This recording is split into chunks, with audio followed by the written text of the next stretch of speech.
ఆచార్య యాత్రేయ గారి గురించి ఒక నానుడిది. రాసి జనాన్ని రాయక నిర్మాతల్ని ఏడిపిస్తూ ఉంటాడు ఆచార్య యాత్రేయ గారు అని చెప్పి.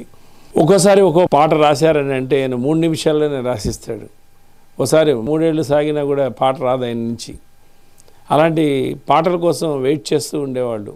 ఒకసారి ఒక పాట రాయాల్సి వచ్చింది.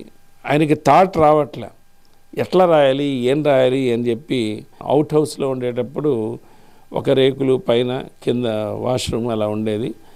ఆ వాష్రూమ్లోకి వెళ్ళంగానే వర్షం ప్రారంభమైందండి. వర్షం ప్రారంభమయ్యి పైన చినుకులు, వర్షపు చినుకులు చిటాపట చిటాపట అని చెప్పి మన రేకుల మీద పడుతుంటే ఆ శబ్దం వస్తుంది, చిటపట చినుకులని.